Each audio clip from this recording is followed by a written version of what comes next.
கண்மணி அன்புடன் அடுத்த வார எபிசோட்ல பார்த்தீங்க அப்படின்னா, கண்மணி குளிக்க போம்போது திடீர்னு சுடுதண்ணி வந்து அவங்க முதுகுல பட்டு பார்த்தீங்க அப்படின்னா, முதுகுல வந்து லைட்டா வந்து செவந்து போய் அப்படியே எரிய ஆரம்பிச்சுரும்.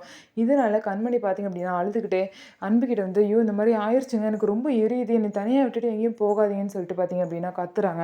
அதுக்கப்புறம் கண்மணிக்கு வந்து அன்பு வந்து ஆயின்மெண்ட் போட்டு விடுறாங்க. போட்டு விடவும், "இப்பதான் கொஞ்சம் நல்லாயிருக்கு, இதமா இருக்கு" அப்படின்னு சொல்லிட்டு கண்மணியும் வந்து சொல்றாங்க. அதுக்கப்புறம் எல்லாரும் ஏதோ ஒரு அருவிக்கு போலாம் அப்படின்னு சொல்லிட்டு பார்த்தீங்கன்னா, எல்லாருமே கிளம்பி போறாங்க. போறப்ப பார்த்தீங்க அப்படின்னா, கண்மணியோட காயத்த பார்த்துட்டு, "என்ன அண்ணி உங்களுக்கு இந்த மாரி ஆயிருக்கு? சொல்லியிருந்தா அப்பயே ஹாஸ்பிட்டல் போயிருக்கலாம்ல" அப்படின்னு சொல்லிட்டு பார்த்தீங்கன்னா, கார்த்திக் வந்து கேட்பாங்க. "இல்ல சுடுதண்ணி பட்டுருச்சு, வேற ஒண்ணும் இல்ல. இப்ப சரியாயிருச்சுன்னு" சொல்லிட்டு கண்மணியும் சொல்லுவாங்க. என்னமோ ரொம்ப அக்கறை இருக்கும்போது பார்த்தீங்க அப்படின்னா, வெண்ணிலா வந்து இந்த மாரி சொல்லுவாங்க கண்மணிகிட்ட. "என்ன கண்மணி இத என்கிட்ட நீ சொல்லவே இல்ல, மறைச்சுட்ட. இவ்ளோ பெரிய காயம் பட்டிருக்கு, செவந்திருக்கு. நீ இப்படி பண்ணி வச்சிருக்க" அப்படின்னு சொல்லிட்டு கண்மணி கிட்ட வந்து ரொம்பவே பாசம் இருக்க மாரி ஆக்டிங் பண்ணுவாங்க.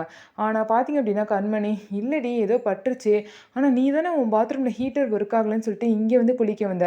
நீ குளிச்சிருந்தா உன் மேல பட்டுருக்கும். நல்ல வேளை படல" அப்படின்னு சொல்லிட்டு கண்மணி சொல்லுவாங்க. இதுலேருந்து என்ன தெரியுது அப்படின்னா, வெண்ணிலா வந்து ஹீட்டர வந்து ஏதோ ஒண்ணு ஆன் பண்ணிவிட்டு போயிருக்கணும். அதனால தான் கண்மணி தொறந்தோனே சுடுதண்ணி வந்திருக்கணும். அவங்க பிளான் பண்ணி கண்மணிக்கு இந்த மாரி ஆகணும் அப்படின்னு வச்சுட்டு, அங்கருந்து டைம் ஆயிரும் அப்படின்னு சொல்லிட்டு அங்கருந்து கிளம்பிடுறாங்க. அதுக்கப்புறம் கண்மணி போய் பார்த்தீங்க அப்படின்னா, அதில மாட்டிக்கிட்டு சுடுதண்ணி நல்லா காயமும் பட்டுருச்சு.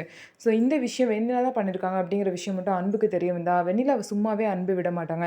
என்ன நடக்க போகுது அப்படிங்கிறத வெயிட் பண்ணி பார்க்கலாம். நம்ம வீடியோ உங்களுக்கு பிடிச்சிருந்தா நம்ம வீடியோவ லைக் பண்ணிக்கோங்க. மறக்காம நம்மளோட சேனல சப்ஸ்கிரைப் பண்ணிட்டு பாருங்க.